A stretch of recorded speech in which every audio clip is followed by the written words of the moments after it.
രാജധാനി എക്സ്പ്രസിൽ തീപിടുത്തം. തിരുവനന്തപുരത്ത് നിന്ന് പുറപ്പെട്ട രാജധാനി എക്സ്പ്രസിൽ രാജസ്ഥാനിലെ കോട്ടയ്ക്ക് സമീപത്ത് വെച്ച് തീപിടുത്തം. ഇന്ന് പുലർച്ചെ 5:15 തീപിടുത്തമുണ്ടായത്. യാത്രക്കാരെ ട്രെയിനിൽ നിന്നും ഒഴിപ്പിച്ചു. ആളപായമില്ലെന്നാണ് റിപ്പോർട്ട്. ട്രെയിനിലെ B1 കോച്ചിലാണ് ആദ്യം തീപിടുത്തമുണ്ടായതെന്നും പിന്നീട് മറ്റ് കോച്ചുകളിലേക്ക് തീ പടരുകയായിരുന്നുവെന്നും യാത്രക്കാർ പറഞ്ഞു.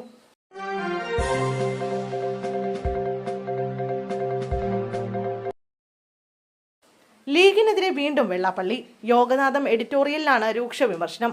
മലബാർ കലാപവും മാറാടും മറക്കില്ലെന്ന തലക്കെട്ടിൽ എഡിറ്റോറിയൽ പ്രസിദ്ധീകരിച്ചിരിക്കുന്നത്. അധികാരം ഉറപ്പായതോടെ മുസ്ലിം ലീഗ് കടുത്ത ഹിന്ദു വിരുദ്ധതയിലേക്ക് മാറിയെന്ന് വെള്ളാപ്പള്ളി ലേഖനത്തിൽ ആരോപണം ഉന്നയിക്കുന്നു. ലീഗിന്റെ മതേതര നിലപാടിനെ എതിർക്കുന്നവരെ മുസ്ലിം വിരുദ്ധരാക്കിയെന്നും മുസ്ലിം ലീഗിന്റെ വർഗീയതയെ എതിർത്തതിന് തന്നെ തെരുവിൽ അധിക്ഷേപിച്ചുവെന്നും ലേഖനത്തിൽ പറയുന്നു.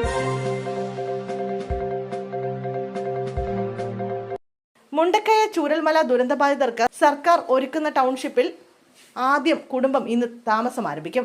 ചൂരൽമല സ്കൂൾ റോഡ് സ്വദേശിയായ വിജയനും കുടുംബവുമാണ് ആദ്യ താമസക്കാർ. ബാക്കിയുള്ള കുടുംബങ്ങളും അടുത്ത ദിവസങ്ങളിലായി ടൗൺഷിപ്പിലേക്ക് താമസം മാറ്റും. 1-ാം സോണിയിലെ ഡി ക്ലസ്റ്ററിലുള്ള 78 നമ്പർ വീട്ടിലാണ് വിജയനും കുടുംബവും ആദ്യ താമസക്കാരായി മാറുന്നത്. രാവിലെ 10:30 പാലുകാച്ചൽ ചടങ്ങുകൾ. അടുത്ത ബന്ധുക്കളും സുഹൃത്തുക്കളും മാത്രമാകും ചടങ്ങിൽ പങ്കെടുക്കുക.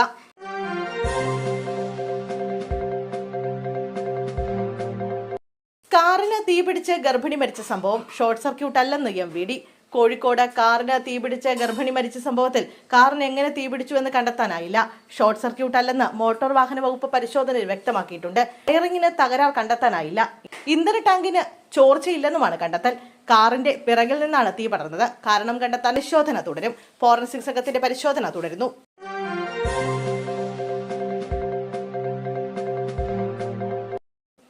പോലീസിൽ വൻ അഴിച്ചുപണി. സ്റ്റേഷനുകളുടെ SHO സംവിധാനം ഉടച്ചുവാർത്ത് സ്റ്റേഷൻ ഭരണം SIമാർക്ക് നൽകും.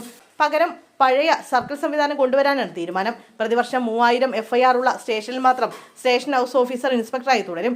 എന്നാൽ B-C ക്ലാസ് സ്റ്റേഷനുകളിൽ SHO സംവിധാനം മാറി സ്റ്റേഷൻ ഭരണം SIമാർക്ക് നൽകാനാണ് തീരുമാനം. ഇത് സംബന്ധിച്ച പദ്ധതി റിപ്പോർട്ട് സംസ്ഥാന DGP റവാഡ ചന്ദ്രശേഖർ തയ്യാറാക്കി. DGP ഇന്ന് നിയുക്ത ആഭ്യന്തരമന്ത്രിയുമായി കൂടിക്കാഴ്ച നടത്തും.